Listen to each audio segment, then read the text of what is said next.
qophaa'aa jiran kana kopheedhuma kaawwatan illee kopheedhuma miilarratti kaawwatan illee kan hin qabne sana garuu lubbuu isaanii qaban sana nuuf kennanii Oromiyaa guddoo sana bilisa baasuudhaaf warra dhaabbatan kana hadaraa bira haa dhaabbannu haa gargaarru xiyyitii itti habinnu rasaasa itti habinnu qawwee itti habinnu waan isaan nyaatan kunoo akkuma hundi keenya iyyuu beennu isa kaan drooniidhaanii isa kaan qawweedhaanii isa kaan immoo aeroplaaniidhaanii ummata isaan gargaaree isaan jiraachisaa jiru sana irraa fixaa jiru ummanni beela irratti nam'ee akka isaaniin hin gargaarre gochaa jiru kanaaf keessumaa nuti warri biyya alaa jirru kuni ijoollee sana bira haa dhaabbannu ijoollee keenya kana abdiin keenya kan borisi bilisummaa keenyaan nu ga'anii bilisummaa keenya akka gonfanu nu gochuu kan danda'an isaanii hadaraa keessan tokkoon keenya akka dandeettii keenyaatti waan qabnuun bira haa dhaabbannu jedha kanaaf hundi keessan iyyuu warri har'a asirratti argamtanii beekumsa qabdan warri beektoo taatanii beekumsa kan qabdan beekumsa keessan nu kennuu keessanii fi hedduu galatoomaan jedha gara fuula duraattis immoo akkasuma akka OGF'tti Oromoon tokko ta'ee dhaabbatee wal duukaa akka dhaabbannee gara fuula duraatti bilisummaa keenyaan ga'uudhaaf akka lollu lafa jirutti akka lolluni isin gaafadhaa galatoomaa ulfaadhaa har'a asitti argamuu keenyaa fi galatoomaan jedhaa kanumaan jedhaa ulfaadhaa. Obbo Baqqalaa irra deebi'uudhaan guddaa isin galateeffannaa baay'ee ulfaadhaa. Egaan hordoftoota keenya karaa miidiyaatii fi akkasumas immoo keessumoonni keenya gidduu keenyatti argamtanii toora zuumiitiin hordofaa jirtan qophiin nuti guyyaa har'aa dhimma Oromoof Oromiyaa rakkoo gaaga'ama biyyattiin keessa jirtu waliigala muddama keessumaa qawweetiin uummanni keenya iraarfamaa irratti ga'aa jiru ilaalchifnee qopheessine gara xumuraatti fidaa jirra. Egaan akkuma waltajjii keenyaa kabajaan nu bananii amma immoo waltajjii kanaa kan nu galateeffatanii nu xumuran dura ta'aa hojii koree hojii raawwachiistuu OGF kan ta'an obbo Tasfaa'ee Gabiiti. Obbo Tasfaa'ee Gabii keessummoota keenyaa yeroo isaanii fudhatanii qophii garaagaraa qopheessuudhaan itti dadhabanii sagantaa kana milkeessuu keessatti warra dhufanii har'a nuu dubbatan galateeffachaa isinis immoo galateeffatanii waltajjii kana nuu xumuruu amma obbo Tasfaa'ee Gabiifan waltajjii kana kenna.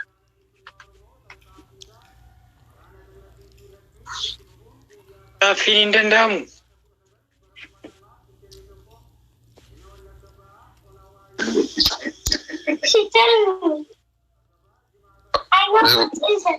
Yo, kopi tulisan irratti Siirra jirtu obbo Tasfaa'ee. Nuti irra jirtu obbo Tasfaa'ee. Tole mee waan namoonni gaggaafatan kana daqiiqa lama haa kenninuu fi namootaa fi warra waa gaggaafachuu fedhan kana. Obbo Tasfaa'ee waltajjii itti fufaa carraan isiniif kenname obbo Tasfaa'ee Gabii. Okay, ulfaadhaa. Dhugaadhuma dubbachuudhaa fi keessummoonni keenya gamtanii hayyoonni keenya warreen immoo odeeffannoo gahaa ofirkaa qabdan waamicha keenya fudhattanii addanatti argamuudhaan ibsa bal'aa haala yeroo amma uummanni keenya keessa jiru bal'inaan waan nu ibsitaniif waan nu kennitaniif hedduudha baay'ee isin galateeffannaa. Guyyaan kana duwwaadhaa miti OGF yerootti akkuma kanaan dura konferensa qopheessee uummatatti afeeraa ture akkuma kana itti fufa haala amma keessa deemaa jiru kana keessatti immoo daran daddafnee isin waamuudhaan maree bal'aa walii wajjiniin deemsifnee tarkaanfii karaa keenya fudhachuudhaa dandeenyu walii wajjiniin tarkaanfii fudhachuutu nurra jira. Dhugaadhaa odeeffannoo argachuun gaarii waan biyya keenya keessatti deemaa jiru hedduu gaddisiisaadha kan nama boossisuudhas haa ta'uyyuu malee garuu harka marannee taa'uudhaan gadduu duwwaadhaan boo'icha duwwaadhaan wanti nuuf hin jiru. Kan ta'uu qabu keessumoonni keenya warreen ibsa gochaa turan akkuma dubbachaa turan walii wajjiniin dhugaadhaan oromummaadhaan walii wajjiniin hojjechuudha. Kan barbaachisu dhimma dhuunfaa ofiitiif walii gaffii bu'uutu hin taane dhimma uummata ofii dursanii akka lammii tokkotti biyya ofiitiif saba ofiitiif dhama'uudhaaf hojjechuutu nu barbaachisa. OGF kaayyoo kana qabateeti kan inni ijaaran. Kaayyoon isaasa kan uummata Oromoo tajaajilu uummata rakkina uummata Oromoo irra jiru akka waloottis akka nam tokkeettis hordofee rakkinni kun irraa dhabamuu qaba. Rakkoon isarra jiru furmaata argachuu qaba. Diinni uummata keenya lolaa jiru irraa ka'uu qaba. Diinni uummata keenyatti mana gubaa jiru ilmaaf intala jeesee haadharra teessisaa jiru. Midhaan isaa gubaa jiru. Mana hidhaatii gadi baasee ajjeesaa jiru. Akka bosonuutti. Bosonuun illee ulfinaan ajjeefamti. Nuti garuu ajjeefamneetu magaalaa keessatti lafarra harkifamna. Uummati miliyoonii 60 lakkaa'amu. Qaanii amma ga'u baateetu ta'a. Baay'ee nama gaddisiisa. Jaala abdataa homaa dubbataniiru. Amma kan gad dhufaa jiru uummata miliyoonii 6 keessaa kaba'edha. Nuti immoo miliyooniin 60 warra miliyoonii 6 keessaa ba'e sodaannee raafamaa jirra. Inni kun akka neeshiniitti, akka saba tokkootti, akka uummata guddaa tokkootti tokkoon keenyaaf qaanii guddaadha. Biyya keenya badhaatuu eeggachuu dadhabneetu diinni hamma konyee hin geenye lafa keenya nurraa fudhattee mana keenya nu ariitee nu ajjeeftee nu qaltee mana keenyatti galtee inumaa biyyaa nu baaftee biyya keenya lafa keenya dhuunfachuudhaaf adeemti. Jara keenya waan ni hubachuu qabnu kun sadarkaa advookasiidhaan oli. Sadarkaa advookasiidhaan sadarkaa falmachuutiin oli. Sadarkaa eenyummaa ofii sadarkaa dhabamurraa of oolchuutti ol guddachuu danda'utu nurra jira. Kanaaf OGF waan humni isaa danda'e mara ni godha. Garuu deeggarsa keessan qooda fudhannaa uummataadha barbaada.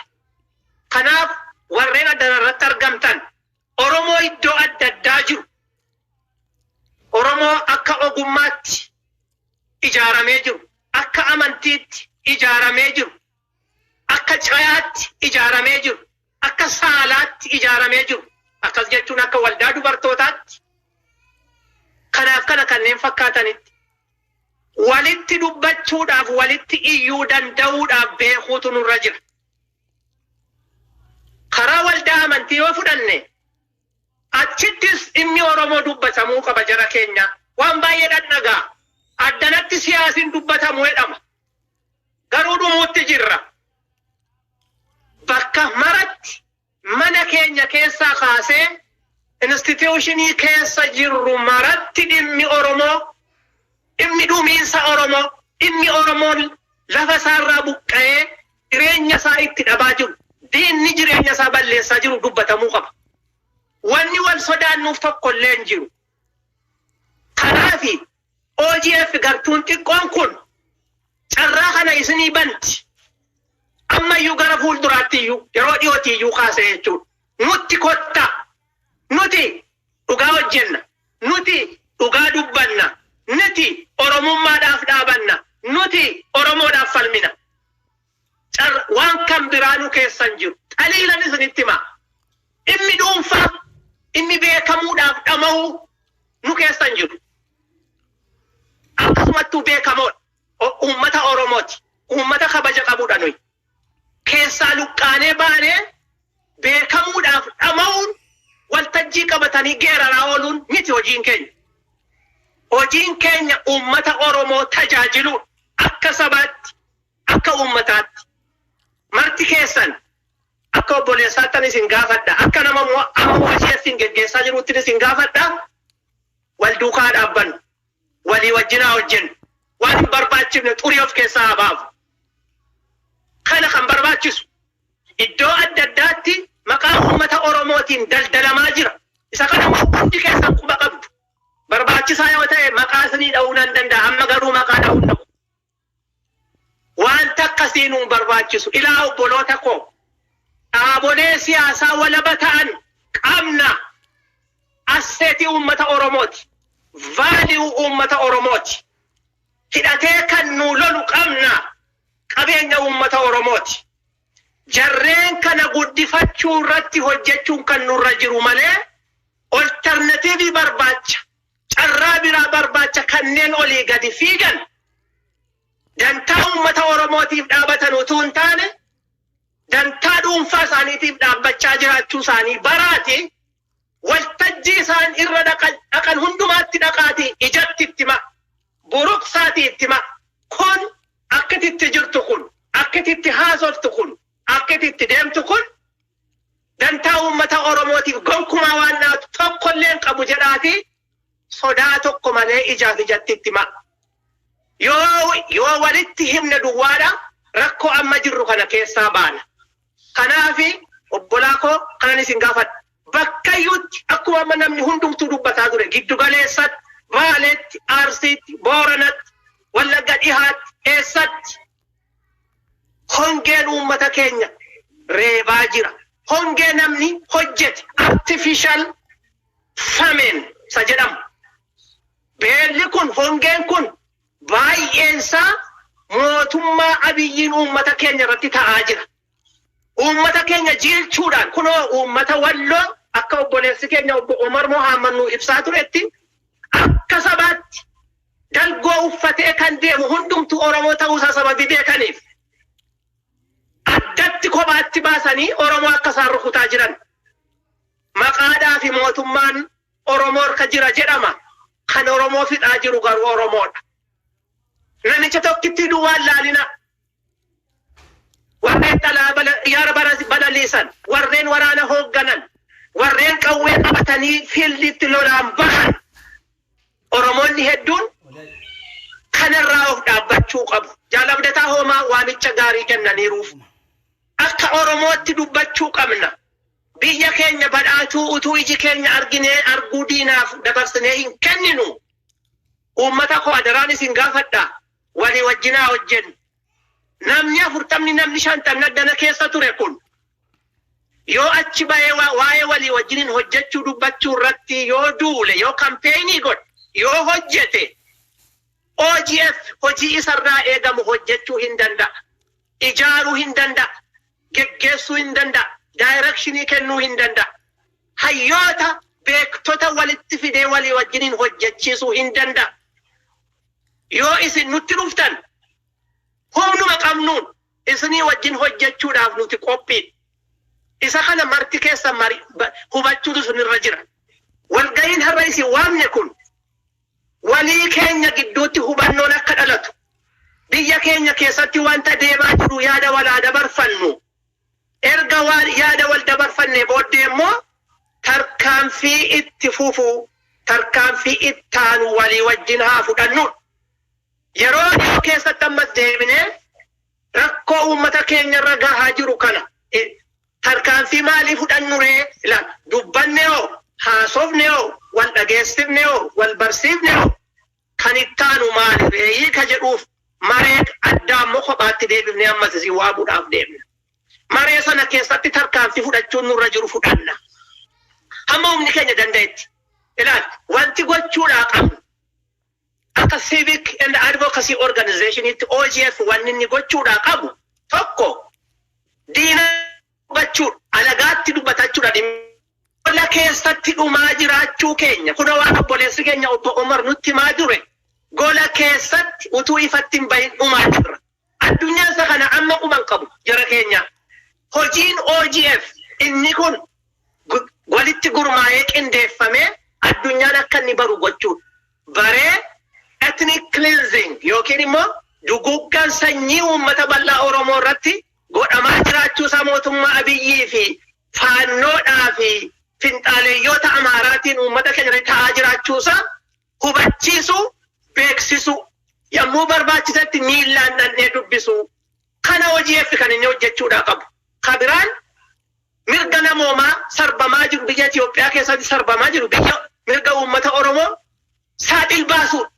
Dubbachuu, barreessuu, gaazexaatti, miidiyaatti, waan arganne hundumaatti dubbachuutu nu barbaachisa.